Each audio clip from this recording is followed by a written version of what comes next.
நான் ஒரு நாள் யோசித்தேன், இது தேவனை பற்றி சொல்லி இருக்கிறது என்று எனக்கு நன்றாக தெரியும். நான் யோசித்தேன், நம்மளுடைய ஆண்டவர் பிதா உண்மையுள்ளவர், நம்மை நேசிக்கிறவர், ஏன் அந்த இளைய குமாரனை அவர் தேடி சென்றிருக்க கூடாது என்று நான் நினைத்தேன். एक बार मैंने सोचा कि चुटका पुत्रा को क्यों हमारे पिता नहीं खोजा, ஏன் தேடி சென்றிருக்க கூடாது என்று நான் நினைத்தேன். हमारे पिता तो बहुत अच्छा होता है तो क्यों नहीं खोजा उसे? அவன் எங்கே இருப்பான் என்று அவருக்கு தெரியும் அல்லவா?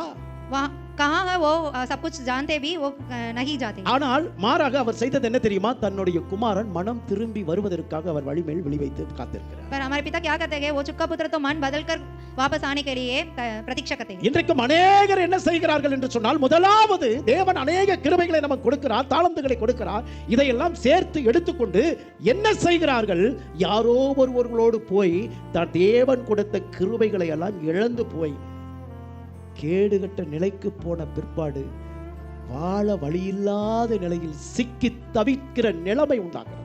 आज भी कई लोग क्या करते हैं, हमारे पिता से क्या क्या भलाई हमें पाते हैं, उसे सब कुछ इकट्ठा करके संसार में जाकर वो सब कुछ नाश करके उसके पास जिंदगी में कोई भी मार्ग नहीं छोड़ने के लिए पिता के पास वापस आते हैं. உன்னுடைய உறவு யாரோடு இருக்கிறது? हमारे रिश्ते किसके पास होते हैं? பிதாவோடு உறவு இருக்குமானா हमारे पिता के साथ होते तो நீ தினந்தோறும் அவரோடு உறவு கொள்ள ஜெபிப்பாய், रोज उसके पास जाकर प्रेयर करते हैं, உறவாடுவாய்.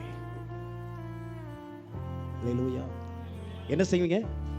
ஜெபம் பண்ணுவோம். रोज उसके पास जाकर प्रेयर करते हैं हम. அவர் கூட இருப்போம், அவருடைய பிரசன்னத்தை அனுபவிப்போம். அவருடைய சமூகம் நம்மளை நான் உன் கூட இருக்கிறேன் அப்படிங்கறத பல வழிகளிலே அவர் நமக்கு நிரூபிப்பார். इस रिश्ते को क्या करते हैं, हम रोज उसके पास जाकर प्रेयर करते हैं, प्रश्नों को अनुभव करते हैं हम.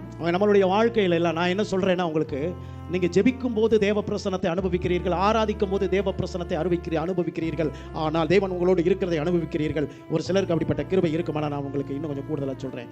சாதாரண நிலையில நீங்க போயிட்டு இருக்கும்போது, நடக்கும்போது, உட்காரும் பொழுது அந்த பிரசன்னம் உங்களை நிரப்புறதை பார்க்கிற நிலைக்கு நீங்கள் வர வேண்டும். मैंने आज आपके पास कहता हूँ, कुछ लोग आराधना के समय, प्रार्थना करते समय आप प्रभु की प्रसन्नता तो आप सुनते हैं, पर मैं क्या कहता हूँ, आप चलते समय, बैठते समय भी हमारे प्रभु की प्रसन्नता आपके पास ही होता है. हालेलुया. நான்